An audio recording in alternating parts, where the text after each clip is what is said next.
Good afternoon. Please open your Bibles to Genesis chapter 50, and we will read the very last part of the book, verses 22 to 26. William Runyon was a musician who became a minister. William Runyon received a poem from a friend, and the poem's title was Faithfulness. The poem was about the faithfulness of God. And when William read it, it stirred up in his heart the joy, that confidence that God is in fact faithful, is indeed faithful. That he would, in fact, this musician would want to make a tune that would be appropriate for the poem. Again, the poem is entitled Faithfulness. And he wanted to make a tune so that it would be sang, that people would know more about this faithfulness, about the faithfulness of God, and they too, in their hearts, would stir up that same joy and same confidence that he had experienced. Now, that's a good response, right? Whenever we are reminded of the faithfulness of God, that should be the immediate response of a person, of a sinner, joy and confidence. And I would say we can see such response in Genesis chapter 50. We can see that same response by Joseph. We can see his confidence on the deathbed. We are at the time, we are at the very end of Genesis, and we are looking at the death of Joseph. And before his final breath, with confidence, he gives such command to his brothers, right? And it is evident in his command that Joseph truly believed that God is faithful to the end. I'd like to read Genesis chapter 50, verses 22 to 26. So Joseph remained in Egypt, he and his father's house. Joseph lived 110 years, and Joseph saw Ephraim's children of the third generation. The children also of Mashir, the son of Manasseh, were counted as Joseph's own. And Joseph said to his brothers, I am about to die, but God will visit you and bring you up out of this land to the land that he swore to Abraham, to Isaac, and to Jacob. Then Joseph made the sons of Israel swear, saying, God will surely visit you, and you shall carry up my bones from here. So Joseph died, being 110 years old. They embalmed him, and he was put in a coffin in Egypt. The grass withers, the flower fades, but the word of our Lord will stand forever. When we read Genesis chapter 50, we should also look forward to what the author of Hebrews was saying in Hebrews chapter 11. And so I'd like for you also to open your Bibles to Hebrews chapter 11, and we will read this part. Hebrews chapter 11, verse 22. We will go back to this text later on as well. And so you see there in Hebrews chapter 11, verse 22, the author of Hebrews was making a commentary in his argument of how faithful the people in the ancient times were, right? Abraham, Isaac, Jacob, and now Joseph in verse 22. Let me read it. By faith, Joseph, at the end of his life, made mention of the exodus of the Israelites and gave directions concerning his bones. So again, the author of Hebrews in this context was giving examples of the acts of faith done by the patriarchs. And look, among the many events in Joseph's life, I mean, you've seen him thrown into the pit, locked in prison, right? You see such events in his life. And yet the author of Hebrews deemed this part of his life as an act of faith. And I would say probably his best act, probably the most faithful thing that he has done. Because you're seeing a comparison of you're seeing a list of the faithful deeds that the patriarchs have done before in Hebrews chapter 11. And this was that act of faith that was listed in Hebrews chapter 11. What Joseph has said, what Joseph has done before he died, right? The author of Hebrews thought of this event. And if he thought about this passage in Genesis, then it is just right for us to really dig deep and look at this, and maybe we can learn a lot of things from this passage, right? And so again, at the very end of the book of Genesis, we're in the last part. There's no Genesis 51. At the end of this book, we see the death of Joseph, and we have been witnesses. We are witnesses to Joseph's life from 10 to 13 chapters ago. We can say that Joseph was indeed a very blessed man. He went through a life of struggle. He went through a life of difficulties. He was persecuted by his own brothers, wrongly accused by the wife of Potiphar. And yet God used those things, as we have learned. God used those things and brought good out of evil. And that's what we call providence, right? He was a servant of Potiphar. He was a prisoner, and then rose, became the second highest in command in Egypt. We see the blessedness given by God to Joseph. Despite the struggles, despite the difficulties, the blessed life was evident. God blessed Joseph. Not only that, this passage tells us that Joseph even had an opportunity to see the children of his grandchildren. That's a blessing, right? According to Proverbs, grandchildren are kumbaga parang I forgot, but it's in Proverbs that it's a blessing for old people to even see their grandchildren. I'm really just explaining the Proverbs already, but it's there, right? But it's a blessing already. I mean, add to that. Let's add the reconciliation with his brothers. I mean, who would thought that Joseph was able to reconcile with his brothers? And in fact, in this passage, we can see it is him giving orders to his brothers. You see, they have already reconciled. Joseph lived a blessed life. But you see, while we can say that he was blessed by pointing out these things, he's richer now, he has a higher position now, there's reconciliation, he can see the children of his grandchildren. The real blessing in the life of Joseph was his spiritual life, was his spiritual growth.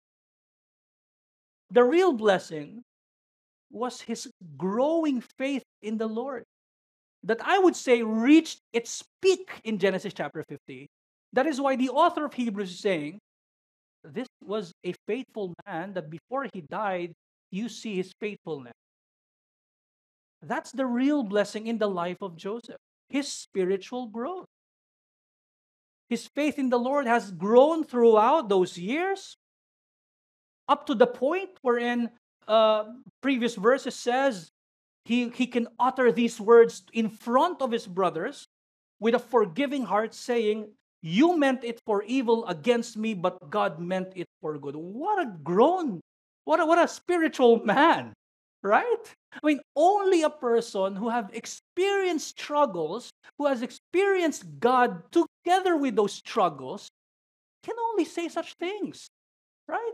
What a faithful man Joseph was. It was coming from someone who was truly trained by the frowning providence of God, who now understood that the providence of God is in fact for good. Probably during that time when he was thrown into the pit, according to another passage that tells us that he was begging. He was begging his brothers when he was thrown into the pit. I mean, during that time, he may not have understood yet that the providence of God can bring something good. I mean, he went all throughout those challenges up to the point where he can definitely say with confidence, oh, you meant it for evil against me. God meant it for such a faithful man. It was coming from someone who, throughout the years of hardship and also of victory with God, has learned who God is. That's because he experienced the work of God in his life. His faith has grown. His confidence in the Lord has grown. And we can see his faith and confidence in these parting words in verse 24 of Genesis chapter 50, right? Like I said, you see his confidence in the Lord here. He said, I am about to die. And then he says, but God will visit you and bring you up out of this land to the land that he swore to Abraham, to Isaac, and to Jacob. It's coming from someone who does not even know what's going to happen tomorrow. Coming from someone who will not even see his brothers tomorrow.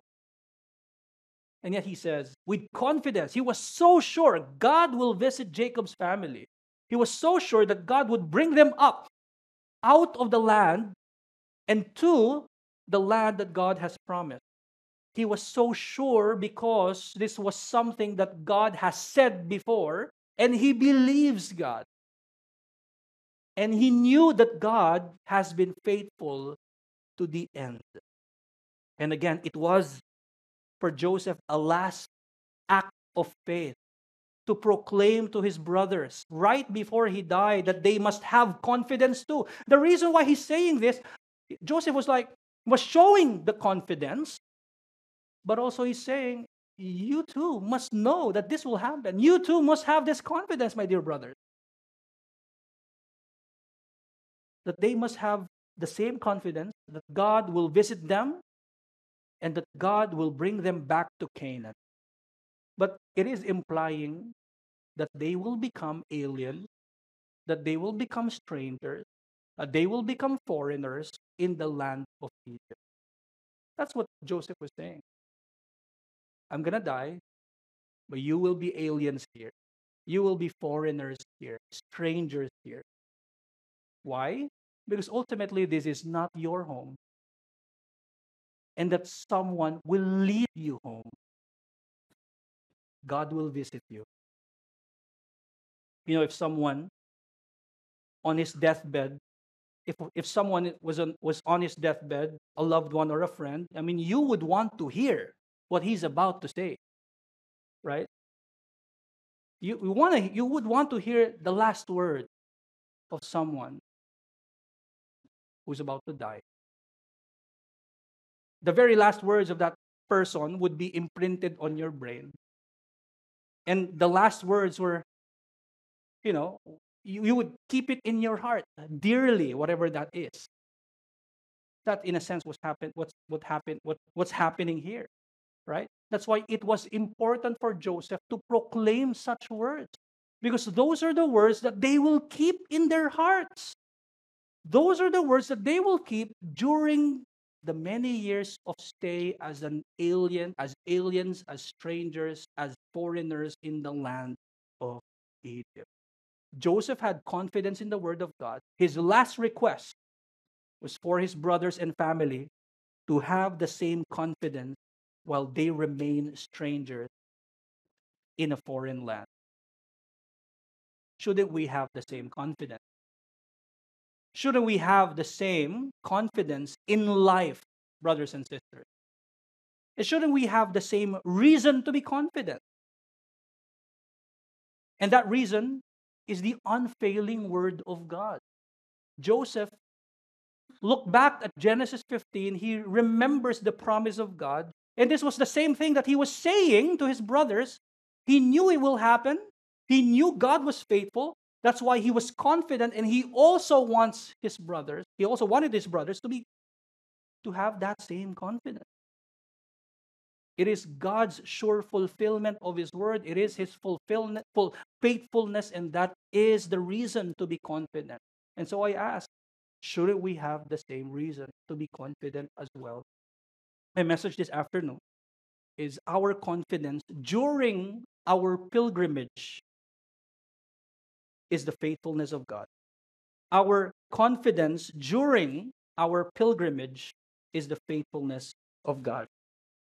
And I have 2 points to explain, to better understand our text this afternoon.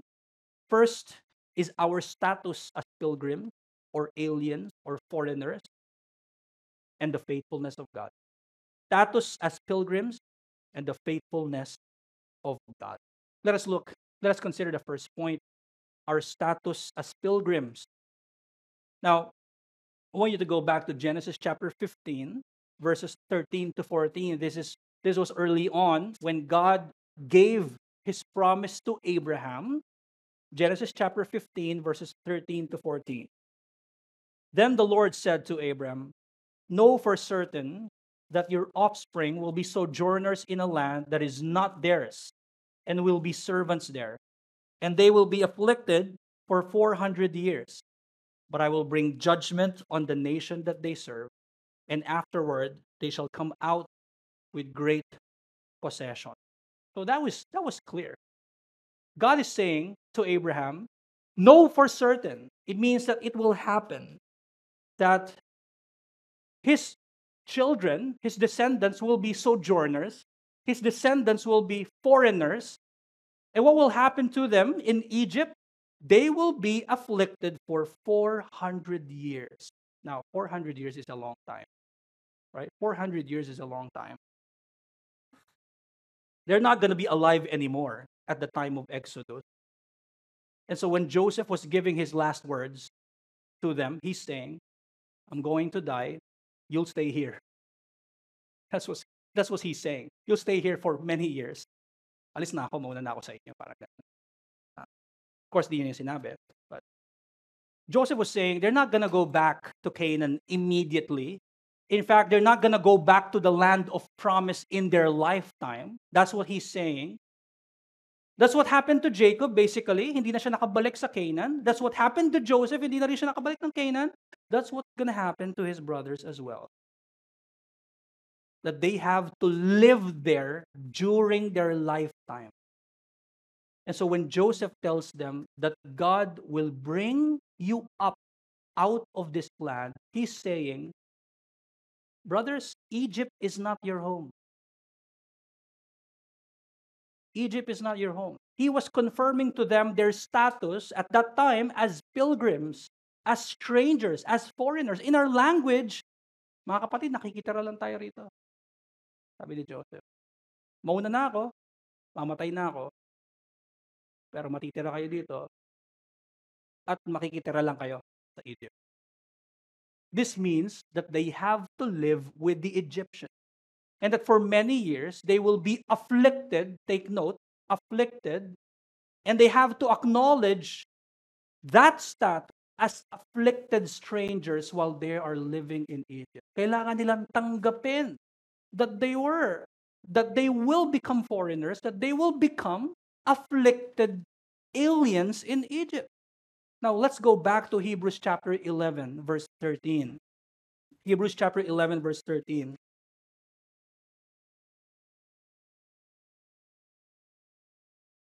Hebrews chapter 11, verse 13 says, it's talking about these faithful patriarchs. It says here, these all died in faith, not having received the things promised, but having seen them and greeted them from afar, and having acknowledged that they were strangers and exiles on the earth. The language used here to describe strangers and exiles meant in the Greek language that they were not just referred to as people from a different place. Rather, they were people who did not belong to that place. They were people who did not fit in. It also meant that they have a destination and that Egypt was just a detour. Yun ang ibig sabihin dito na strangers and exiles. Kumbaga, they were just passing through. And being a stranger or an exile meant that they should be desiring for something else. In the case of Joseph and his brothers, they should be desiring for Canaan. They should be desiring for the promised land. That was the point of Joseph in his last message. But let us look again at this Hebrews text. Remember that it says that the faithful men, the patriarchs, including Joseph, acknowledged that they were strangers, but it doesn't say Egypt. It did not say Egypt. Although that is true, by the way. They were indeed strangers in Egypt, and they were to desire for Canaan, yes. But this text tells us that they were strangers and exiles on the earth, not just Egypt. In Joseph's mind, they were to become foreigners in Egypt, yes. That their homeland was Canaan, yes, that's correct. But ultimately, he also thought that they were, in fact, foreigners on earth, and that their homeland, even in the same chapter, was the heavenly one. Their homeland was heaven. Their homeland was with God. Their home was God. What does this mean? That the patriarchs believed that as strangers, that as strangers on earth, you will be afflicted here on earth. Just as the Israelites, that they were strangers in Egypt, they were afflicted, tayo din, na tayong mga strangers sa lupa, will also be afflicted. That you are also passing through this earthly life, and your destination is truly the heavenlies. Your destination is truly with God. And so, going back to Genesis chapter 50, was Joseph then being pessimistic? And as we extend this message to the heavenly hope, being strangers also on this earth, is there any hope now?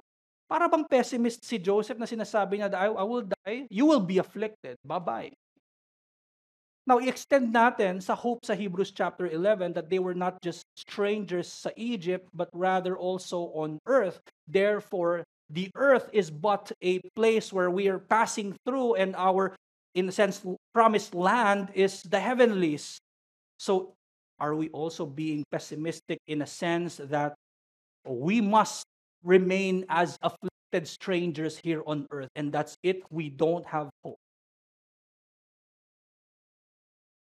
Nagpapakita ba si Joseph dito ng parang walang pag-asa mga kapatid, mamamatay na ako. Wala nang second in command in Egypt. Sino na magpapakain sa mga next generations nyo? Wala na ako. But we have to go back to Genesis 50. Joseph said, I'm about to die. And you will again read these two words of divine intervention that we have seen in the past before, in the past chapters of Genesis. Those two words, again, Joseph said, I'm about to die, but God will visit you and bring you up out of this land to the land that he swore to your father. You know, Joseph said this before, these two words, right? You sold me here, but God sent me here. You meant it for evil against me, but God meant it for good. You see, the work of man compared to the divine work of God. That though we meant things for evil and we sin, we love to sin, we would rather live without a God and without hope, but God sent his son. I'm about to die, but God will visit you. The divine intervention of God is your hope, says Joseph. He is your hope in the next 430 years of affliction. And yes, it is truly an affliction period for the entire Israelites. You will indeed be slaves. The Pharaoh that will come he doesn't even know Joseph. Therefore, he thinks that you are not just strangers, but enemies. Therefore, you will be made slaves. You will be afflicted for many years. But God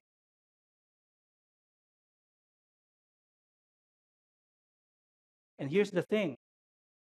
This does not mean that as you live in Egypt, God will just go somewhere else and then he will come back and visit you. That's not what Joseph was saying. It's not like, I'm about to die, wait for 400 years, God will be silent. There will be no providential work of God ever for 430 years. Wait for the deliverer Moses. That's where we can apply the two words of divine intervention, but God. No. It's not like God they have to wait for God for 430 years. May katotohanan doon. However, that's not what the text is saying. The word visit there in Hebrew, where Joseph said, God will visit you, in Hebrew, it means take care. It means oversee. So what does this mean? What Joseph is saying, I'm gonna die, I'm gonna be gone, adios, but God is with you while you are here afflicted a stranger. And God was with them when the number of Israelites increased greatly. God was with them. The fact that they were not exterminated, the fact na may mga natirang Israelites pa rin, may preservation inside Egypt, God was definitely with them. God was with them when they were made slaves by the Pharaoh who did not know Joseph. God was with them when the deliverer Moses came. God was with them during the plagues. God was with them in their escape from Egypt into the wilderness. These things will happen. It's not just Joseph, their savior at that time, who will be there with them because he will die. It will be God alone who will truly save them. Yun yung sinasabi ni Joseph, aalis na ako. Yes, ako yung naging savior ng Egypt at ng Canaan because of the wisdom that God has given me. Si Joseph talaga naging savior of the world in that sense, right? But here, your so-called savior is about to die. There will be no Joseph after this. But Joseph is still a sinner, was still a sinner at that time. And so, sino ang hope nila? Hindi si Joseph. Joseph was saying, mamatay din ako. Hindi talaga ako ang pag-asa niyo. I'm really not the savior here. God is the one taking care of you. If that is the hope that Joseph has given his brother, this too is the hope that every Christian must have. That we are all exiles here on earth.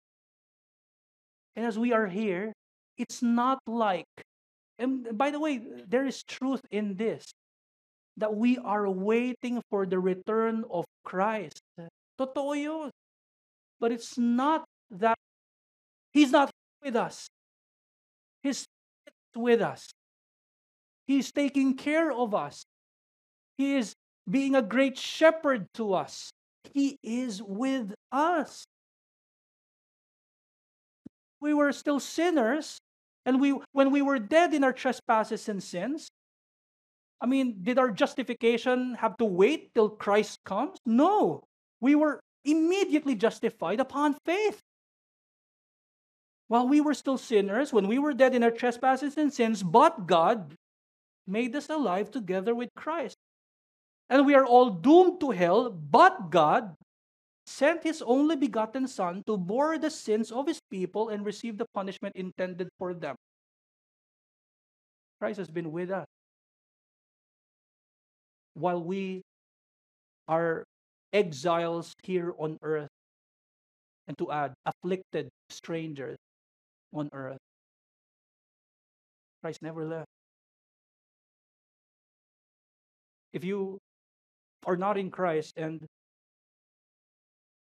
you have no concept of salvation, that you don't think that you need salvation from your sins, and that you do not believe or do not agree that someone should take care of you in that sense, that should protect you or preserve your faith or or your personal life or whatever, and that you love your sins,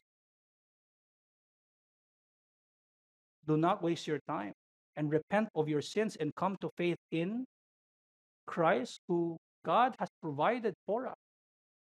Or else, all the wrath of God will be poured in hell, and you will be a recipient of that wrath. In Christ, He has poured His wrath on that cross. Either you die in your sin, or your sins have been judged on that cross. Have faith in Christ. But if you are in Jesus Christ, we must acknowledge the fact that we are strangers here and that there will be afflictions. But do not stay pessimistic, my dear brethren, for God is with us. God was with us, God has been with us, God is with us, and God will be with us. And that should give us confidence in this life. And so I challenge everyone, as pilgrims on earth, live your life with gospel confidence. Live your life with gospel confidence as exiles, as pilgrims on earth. We are not strangers without a God. We are strangers who has a God who has sovereign control in His creation. This is God's earth, yes, but part of His plan was to make us strangers in this world so that through affliction, the pilgrims of this earth, the Christians, would truly seek their destination, and that is to be with Christ in eternity. Now, I understand the sentiments of many. They say that we are losing here on earth, that the church will lose here on earth. And our blessed hope is that Christ should come now. Some believe that Christ will get the church, and that is your hope. I mean, it is true that Christ's return is our blessed hope, but it isn't true that there's no victory here on earth, that the church will lose here on earth. Because of Christ's victory on the cross, He rules in heaven and also on earth. Therefore, while we are living in this world that enjoys sin, even the afflictions thrown at us are used by God to mold us into Christ's likeness. So there is hope for pilgrims like us, for strangers like us. Yes, we are strangers, but we're not defeated here. To be pilgrims on earth is to approach all afflictions, having in mind that such afflictions God used for your good. To be pilgrims on earth is to approach all afflictions, having in mind that we are just passing through such life of affliction and that there is a destination. Not only that, that even sin and death will also pass. That in our destination, they're not going to be there. To be pilgrims on earth means that we have a mission here on earth. And that is to tell others of a better destination, a heavenly one, and that is through the preaching and proclamation of the gospel. When you share the gospel to them, you're saying, this is not our destination. Christ has accomplished that destination for us. To be pilgrims on earth is to acknowledge that, according to Paul in Philippians chapter 3, our citizenship is in heaven, and that we await a Savior who will transform our bodies to be like His glorious body. To be pilgrims on earth is to live having not a carnal confidence on the self, rather a confidence that rests on who Jesus is. He is our mediator, He is our King. To be pilgrims on earth is to rest on what Jesus has done. He has put an end to the curse. To be pilgrims is to rest on what Jesus is doing. Jesus is ruling. All are under His rule. If that is the kind of king we have, live your life with gospel confidence, pilgrim. And so I ask brethren, are your problems weighing you down? Well, we will be afflicted. It will happen to those who do not fit in. It will happen to those whose home is the heavenly. Is sin weighing you down? Are you losing hope in your battle against sin? Let me be reminded that sin and death will pass. There is a destination wherein the sin that sometimes you hold dearly, I hope there's repentance. There is a destination wherein that sin that troubles you will finally be gone. That's your hope. And then look at your life as a pilgrim as if Christ is not with you. Christ is with us. The fact that you have not yet and that you will never ever fallen from grace is a fact that Christ is with us. Christ intercedes continually with us. Remember that when sin weighs you down, brethren, you are pilgrims to be afflicted, yet called to live a life with gospel confidence. Let us consider my last point is the faithfulness of God. And so again in verse 24, Joseph said, I am about to die, but God will visit you and bring you up out of this land to the land that he swore to Abraham, to Isaac, and to Jacob. You see, there was an emphasis to who received the promise, right? It says, to Abraham, to Isaac, and to Jacob. This means that this was the same message that they have received, and that God has been reassuring their family that he will fulfill it. You see, you see, brothers, this was the message that Abraham got, the same message that Isaac received, that my father Jacob received, and now I receive them. Now you are receiving it from me. Same message of faithfulness. God, this shows us that God is reassuring. You know, when you kapag minsan tinatrato nating makulit ang kaibigan natin, paulit-ulit tayo nire-remind. O kaya asawa, right? O ilagay mo yan doon. O baba mo yung toilet seat, ha? Paulit-ulit, right? Minsan may inis ka.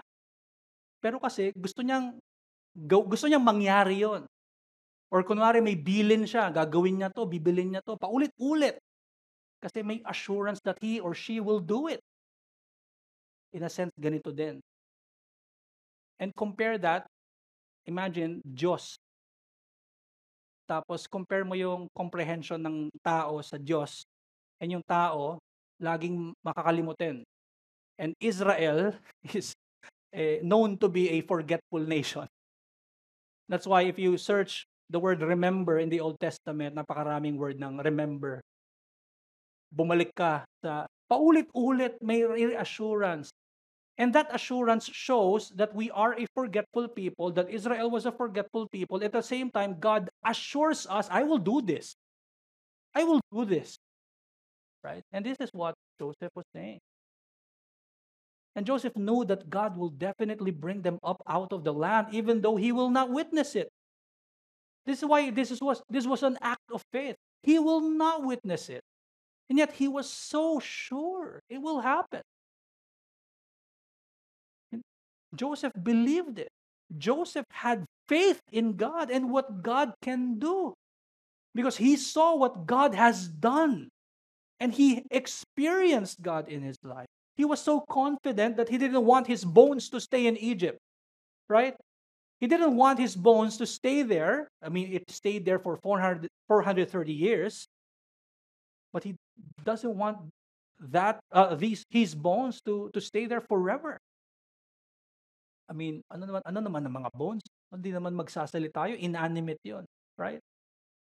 The bones will not even complain during its stay in Egypt. In fact, yung bones nakalagay siya sa sarcophagus, mas maganda pa kaysa doon sa kuweba sa Macpela. But why does it matter? Because Joseph knew that God will do what he said he will do. He knew that God has been faithful to his promise, and so he knew that Canaan will be theirs to own. If God says, yours is Canaan, Joseph says, oh, gusto ko yung buto ko nandun. Kasi bibigay pala ng Diyos sa tribo namin, sa nation namin, yung buong land. In a sense, this was Joseph's profession of faith. Even in death, he wanted people to know that he was a believer of God.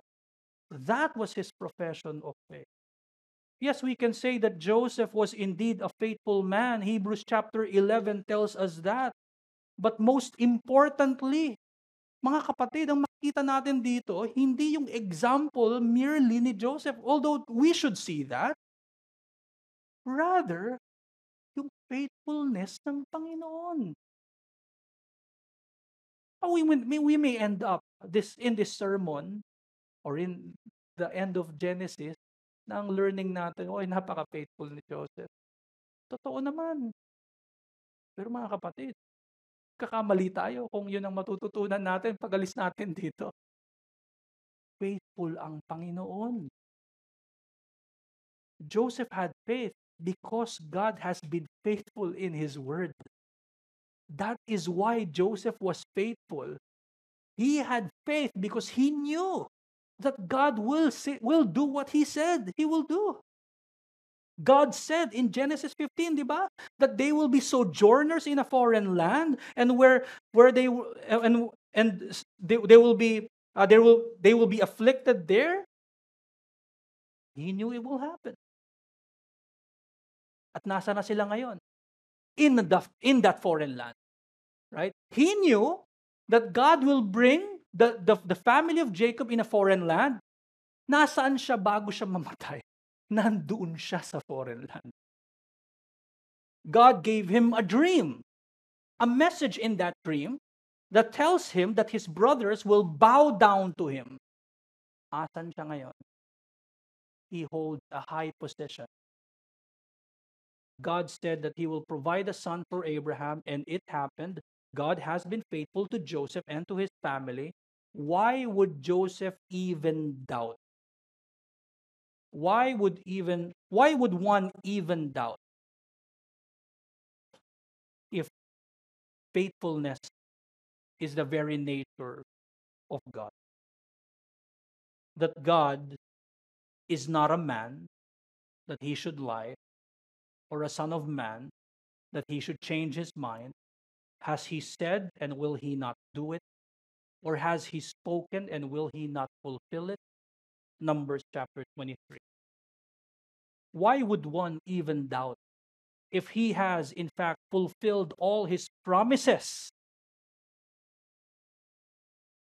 In the Christ event, if there's one proof of the faithfulness of God, that is the cross of Christ. Paul said, for all the promises of God find their yes in Him. God's promise to, let's go back to Genesis chapter 3 verse 15. Kanino nag-promise si God sa Genesis chapter 3 verse 15? Alam niyo kung kanino? Kay Satanas. In-address niya si Satanas.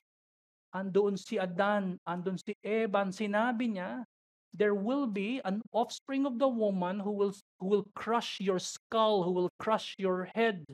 And that promise find its yes in Christ, who is the skull crusher, the serpent skull crusher.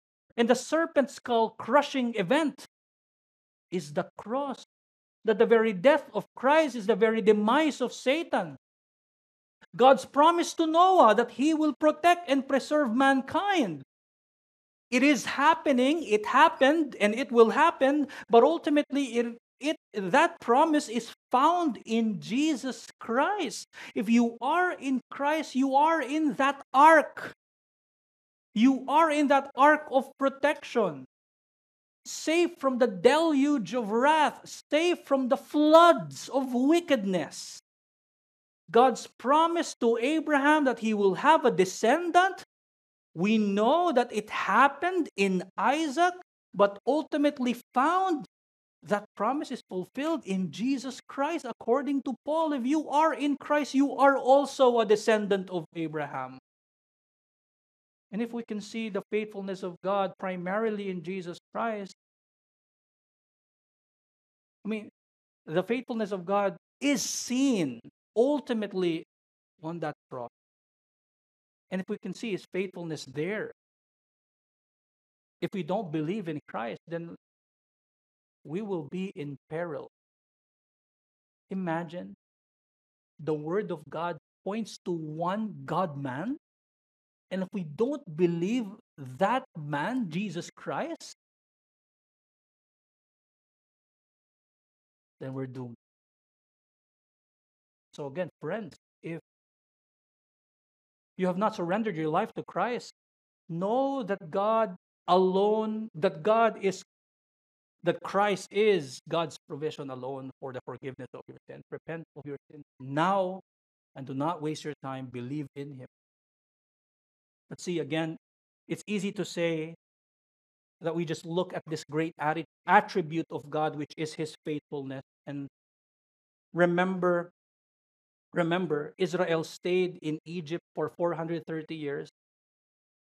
And so being a pilgrim on earth really requires patience, requires a lot of waiting. Madaling sabihin madaling tumingin sa faithfulness ng Diyos. Pero pag nando ka na sa point ng kahirapan, nando ka na sa point when you struggle in waiting, you struggle with contentment, you want things now, you struggle with impatience.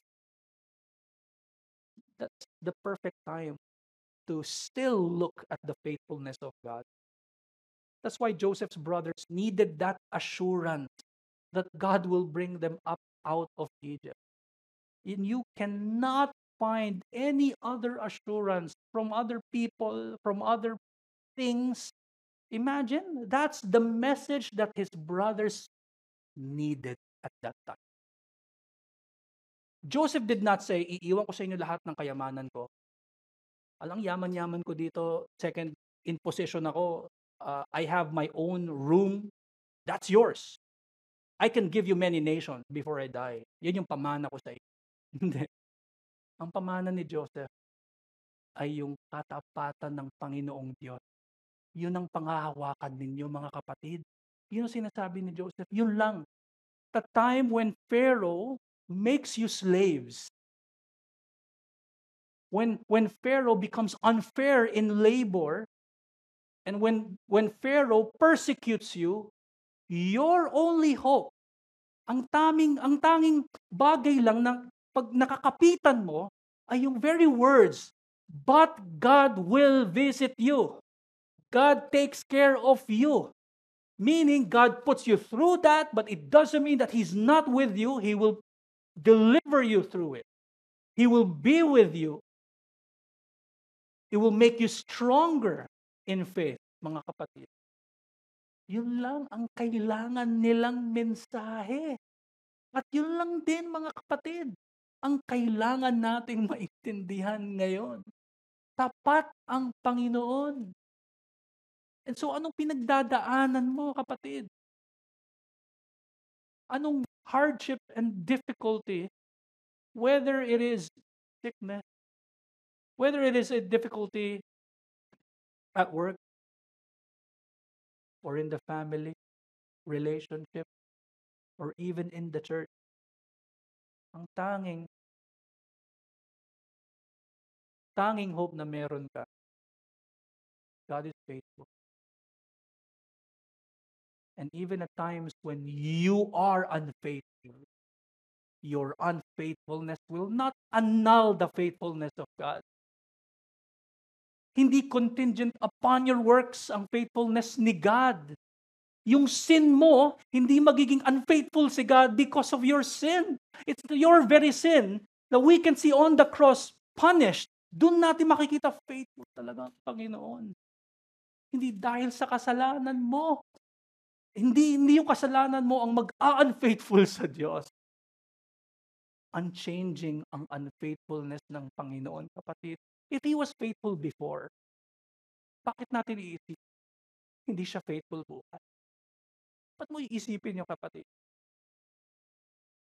Hindi yun nawawala sa Diyos dahil that is His very nature. Joseph was saying, that is their hope. And I am not your hope, my brothers. I'm not the one who's going to bring you up out of Egypt. It's not even Moses. And you know what? It's not even Pharaoh. It's God. It's God who is faithful. And so I challenge everyone here. Fix your eyes on the promises of God, for He is faithful. Fix your eyes on the promises of God, for He is faithful. The problem is our sins hinder us to see it. The problem is our sins hinder us to commit trusting the Lord fully. We are indeed people who have, according to Christ, ye of little faith. And we are people who must always hear how, we must always hear how faithful our God has been. And that is why we need the gospel. Because the gospel is the picture of His faithfulness. That when He said that evil is crushed on that cross, you know it indeed happened on the cross. That when God says that sin will have no power over you because Christ has died on the cross, it is indeed true. Because He is faithful. And if He says that sin will be removed from your presence when Christ returns, it is indeed true, and it will happen because He is faithful. He will do what He said He will do. And that means that whatever we experience here on earth, we can with confidence say also, right?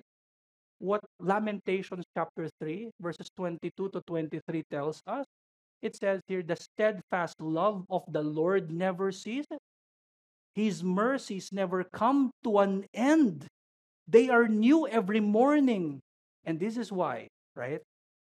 That when we sin now, this is what it means. When we sin now, it's not the end for a Christian. When we sin tomorrow, it's not too late to repent. In fact, the mercies of God tomorrow will be newer than today. You will have more sins probably tomorrow. You will have a different sin tomorrow. There will be new mercies for you. And you know why? Lamentations chapter 3, verse 23 says, great is your faithfulness. Because God is faithful. And we see His faithfulness on the cross.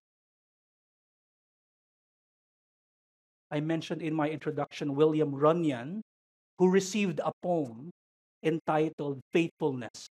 Now, the writer of the poem was Thomas Chisholm. Thomas lived a life of struggle. He lived a life of sickness. He lost his job as a minister. He had another vocation. He was sick. And he wrote this poem entitled Faithfulness. He sent it to William so that William can make a tune out of it. Lagyan niya ng music, kumbaga. And the lyrics says, and this is of course because of what Thomas Chisholm experienced with God. Not only experienced, but what also he has read in the Bible about the faithfulness of God. It says, morning by morning, new mercies I see. All I have needed, thy hand hath provided. He's saying, why would I worry if God has provided everything I need in life? And you know what I need in life? Daily mercies.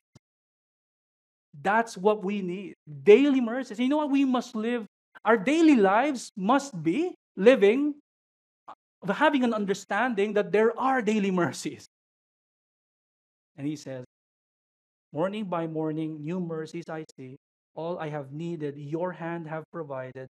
Great is your faithfulness, Lord, unto me. So he's saying this, despite the affliction, despite the sickness, despite every hardship he encountered, I mean, he believed that he, in fact, deserved these things. And yet, God did not ah, hindi tinanggal ng Diyos ang kanyang pagmamahal sa kanya. Therefore, he can say, it is true that morning by morning, I receive new mercies from the Lord. And what's the reason? What is the ground? What is the basis? Bakit niya ito masasabi? And bakit din natin ito pwedeng sabihin? Because great is the Lord faithful. Siguro dahil huling ating pakikinggan itong sermon sa Genesis, maiging maging personal tayo. Naging faithful ang ating Panginoon sa local church. Naging faithful through thick and thin since its conception, since 2020. Imagine 2020, nag-covenant ang church na to. Bago mag-pandemic, naging church tayo. Di ba? Sobrang tapat ng Panginoon sa atin. Hindi lang yon. Kitang-kita ang pagprotekta ng Panginoon sa iglesia. Just as He protects every local church who preaches the gospel. What is our assurance? Well, isang assurance natin, we will encounter issues. We will encounter problems. Sa konteksto ng local church, you know what? We will encounter more issues in the future. What is our hope? Ang hope natin, magbago man ang mga pangyayari sa buhay natin, magbago man ang pangyayari sa pamilya nyo, sa iglesia na to, hindi magbabago ang faithfulness ng Panginoon. Yun yung hope natin. Dinala niya tayo sa 3 taong pag-aaral sa librong ito na kung saan we learn who He is. And if there's one thing we can learn from this, is that whatever happens, whether we become unfaithful, God is faithful. And individually, God has been faithful with each and every one of us. If we try to just sit down, lock our doors, evaluate our lives in the past years, can you really say na hindi naging tapat sa'yo, Panginoon? Think of the worst time. Can we really say that God was never present in my life? Oh, in fact, now if that you can evaluate these things, now you can go back to these moments, I believe you can definitely say the mercies of God are new every morning, and God's faithfulness is indeed great. So are you in a situation wherein it feels like God is not with you? Tingin mo ba na wala ng takas itong kasalanan na iyong ginagawa ngayon, na hindi ka na makaalis dito sa kasalanan na to? Tingin mo ba'y huli na ang lahat? Are you losing hope in life because of what's happening in your life, in your family, at work, or in church? Our confidence during our pilgrimage, my brethren, is the faithfulness of God. And as pilgrims on earth, live your life with gospel confidence. Hindi tayo defeated dito, mga kapatid. And as we live here, let us fix our eyes on the promises of God, for He is faithful. May the word of God enrich our knowledge of Him, and may it stir us to live in light of Him. Pray. Our Most High God and Heavenly Father, indeed you are a faithful God, or we have been unfaithful because of our sins. At times we choose our sin. And so, Lord, we ask for forgiveness. It is our prayer that we imitate the faithfulness of Christ, that He's faithful in His deeds, in His word. May He be our model. But at the same time, may He be our hope, that when we fail, and we will, that we will look to Him. We will look to what He has done on the cross, His death, and then His resurrection. For that event, we can see, O Lord, your faithfulness. For all your promises find their yes in that event. So, Lord, we're so thankful for this great reminder. May we remember this, O Lord. Lord, we are a forgetful people. May the gospel always remind us of this great attribute of yours. You are indeed faithful. Strengthen us, O Lord. Keep us from sin. Protect our church. Protect our family. Protect us, O Lord. We thank you in Christ's name. Amen.